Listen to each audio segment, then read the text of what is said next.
تعالوا بقى نعمل البيتزا الجميله دي في البيت، واي حد يقدر يعملها، بس تابع الفيديو للاخر ولايك وشير، وتقدر تعمل من العجينه دي عجينه ميني بيتزا زي ما انتم شايفين. البيتزا وجمال، هو ده الكلام.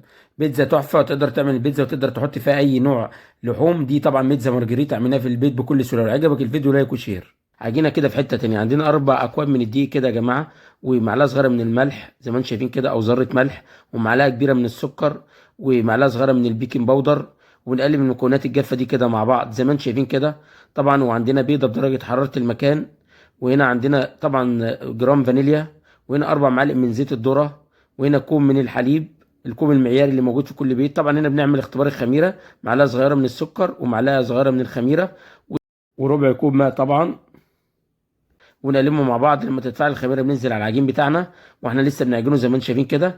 بنعجنه كويس. طبعا بعد ما عجناه ولم معانا بنبدا نخدمه. بننزل ب4 معالق من الزبده بتاعتنا عشان نخدم العجين، وناخد عجينه كده ايه، مسامه كويس يا جماعه. وحته عجينه في حته تانية. هتعمل ميني بيتزا في البيت ما شفتهاش حد بيعملها، ولا تعرف تشتريها من بره، لانك هتعملها بيتي. وحته ميني بيتزا تحفه لاولادنا، وهم يستاهلوا، اولادنا يستاهلوا. مع العام الدراسي الجديد كل سنه وانتم طيبين بقى. طبعا بنخدمها بقى لمده 3 4 دقائق. هنا بقى بنحط زبده تاني زي ما انتم شايفين، وبنقلب الزبده بقى في العجين كده، ونغطيها طبعا. تاخد معانا نص ساعه كده. العجينه هتتضاعف معانا وتخمر زي ما انتم شايفين كده، نص ساعه بالظبط في مكان دافي كده.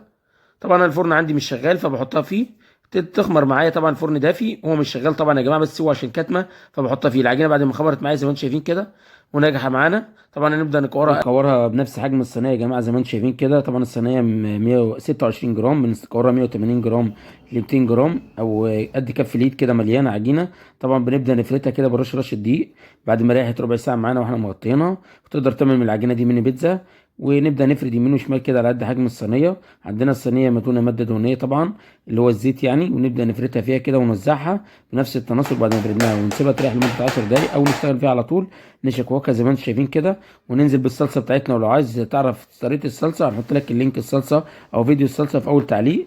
زي ما انتم شايفين بننزل بالخضار، الفلفل الرومي وطماطم السلايزات الشرايح الصغيره كده.